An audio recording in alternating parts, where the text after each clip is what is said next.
ഇന്ന് നമുക്ക് ഈ മോഡലൊന്ന് തയ്ച്ച് നോക്കിയാലോ?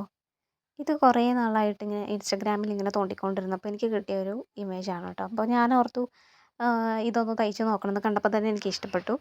പക്ഷേ എൻ്റെ കയ്യിൽ തുണിയൊന്നും ഉണ്ടായിരുന്നില്ല. ആ ഒരു മോഡൽ തയ്ക്കാൻ പറ്റിയ തുണിയൊന്നും ഉണ്ടായിരുന്നില്ല. അപ്പോഴാണ് എൻ്റെ ഭാഗ്യത്തിന് പെട്ടെന്ന് തന്നെ വിഷു വന്നതും വിഷുവിന് എൻ്റെ സിസ്റ്റർ എനിക്കിത് വാങ്ങി തന്നത്. ഈ ഒരു ടോപ്പിനുള്ള തുണിയായിരുന്നു. അപ്പോൾ ഞാനിത് കിട്ടിയപ്പോൾ ഓർത്തു എന്നാൽ പിന്നെ ഈ മോഡൽ എടുത്ത് വെച്ചേക്കുവാണല്ലോ എന്നാൽ അതങ്ങ് തയ്ച്ചേക്കാമെന്ന് വിചാരിച്ചു. അപ്പോൾ നമ്മുടെ ടൂൾസ് എല്ലാം ഇവിടെ റെഡിയാണ് കേട്ടോ. ഇതാണ് നമ്മുടെ പണിയായുധങ്ങൾ. അപ്പോൾ ഇതൊക്കെ എടുത്ത് വെച്ചിട്ട് നമുക്ക് നോക്കാം എങ്ങനെയാണ് സെറ്റ് ആവുമോയെന്ന്. അപ്പോൾ പിന്നെ നമുക്ക് തുടങ്ങിയാലോ? ഇപ്പം ഞാനിവിടെ മെഷർമെൻ്റ് എല്ലാം എടുത്തിട്ട് വെട്ടി വെച്ചിട്ടുണ്ട് കേട്ടോ. ഇത് ടോപ്പിനുള്ള ഒരു പോർഷനാണ്, ടോപ്പിനുള്ള ഭാഗമാണ് ആദ്യം ഞാൻ വെട്ടിയത്. അത് കഴിഞ്ഞിട്ടാണ് ഞാൻ പിന്നീട് നമ്മുടെ സ്കേർട്ട് വരുന്നത് അംബ്രല്ല സ്കേർട്ടാണ്. അപ്പം അതിന് തുണി തികയുമോ എന്ന് എനിക്കൊരു സംശയം ഉണ്ടായിരുന്നു. പക്ഷേ എടുത്ത് നോക്കിയപ്പോൾ കുഴപ്പമൊന്നുമില്ല. ആവശ്യത്തിന് തുണിയുണ്ട്. പിന്നെ കുറച്ച് തുണിയും കൂടെ എനിക്ക് മിച്ചം വരികയും ചെയ്തു കേട്ടോ. സ്കേർട്ട് ഫുള്ളായിട്ട് ഇലാസ്റ്റിക് വെക്കാമെന്നാണ് ഞാൻ വിചാരിച്ചത്. ഫുള്ളായിട്ടെന്ന് പറയുമ്പോൾ നമ്മുടെ വേസ്റ്റ് ഭാഗം വരുന്നിടം. അപ്പോൾ പക്ഷേ എനിക്ക് അത്രയും ഇലാസ്റ്റിക് തികഞ്ഞില്ല കേട്ടോ. അപ്പോൾ പിന്നെ ഞാൻ ഓർത്തു എന്നാൽ പിന്നെ ഫ്രണ്ടിൽ ബെൽറ്റ് കൊടുത്തിട്ട് ബാക്കിലിങ്ങനെ ഇലാസ്റ്റിക്കും കൊടുക്കാമെന്ന് വിചാരിച്ചു. അപ്പോൾ കറക്റ്റായിട്ട് എനിക്ക് തികയുകയും ചെയ്തു കേട്ടോ. അങ്ങനെ വലിയ തട്ടുകേടില്ലാണ്ട് നമുക്കതൊന്ന് തയ്ച്ചെടുക്കാനായിട്ട് പറ്റി. എൻ്റെ ഒരു കത്രികയുടെ പ്രത്യേകത എന്താണെന്ന് വെച്ചാൽ ഇടയ്ക്കിടയ്ക്ക് ഇങ്ങനെ മണ്ടയ്ക്ക് കൊട്ടി കൊടുക്കണം, എന്നാലാണ് പുള്ളി നന്നായിട്ട് വർക്ക് ചെയ്യുള്ളൂ കേട്ടോ.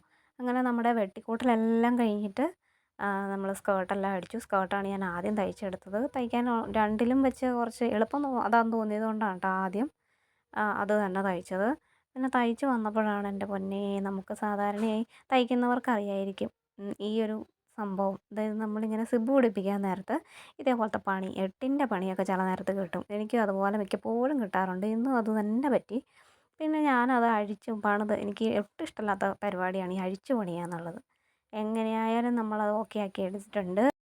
ഇങ്ങനെയാണ് കേട്ടോ നമ്മൾ തയ്ച്ചെടുത്തേക്കുന്നത്. എനിക്ക് ടോപ്പ് ഒരു കുറച്ച് ടൈറ്റാണ്. പിന്നെ എനിക്കത് ഒന്നും കൂടി ഒന്ന് ലൂസാക്കി കൊടുക്കേണ്ടി വരും. വേറെ എനിക്ക് നന്നായിട്ട് ഇഷ്ടപ്പെട്ടു കേട്ടോ എനിക്ക് തയ്ച്ച് വന്നപ്പോൾ. ആ ടോപ്പ് ഒരു കുറച്ച് ടൈറ്റ് ഫീൽ ചെയ്തു എന്നല്ലാണ്ട് നല്ല രസമുണ്ടായിരുന്നു. ഇതിൽ നമ്മുടെ വീഡിയോയിൽ കാണുന്നത് പോലെയല്ല, നേരിട്ട് കാണാൻ നല്ല രസമുണ്ട് കേട്ടോ. വീഡിയോയിലൊരു അത്ര അതിൻ്റെ ഒരു പാറ്റേൺ ഒന്നും ശരിക്കും കാണാൻ പറ്റുന്നില്ല. എന്തായാലും ഈ വീഡിയോ നിങ്ങൾക്ക് ഇഷ്ടമായെങ്കിൽ കമൻറ്റ് ചെയ്യാൻ മറക്കരുത്. ലൈക്ക് ആൻഡ് സബ്സ്ക്രൈബ് കൂടി ചെയ്തേക്കണേ. അപ്പോൾ നമുക്ക് മറ്റൊരു വീഡിയോയിൽ വീണ്ടും കാണാം. ടാറ്റാ.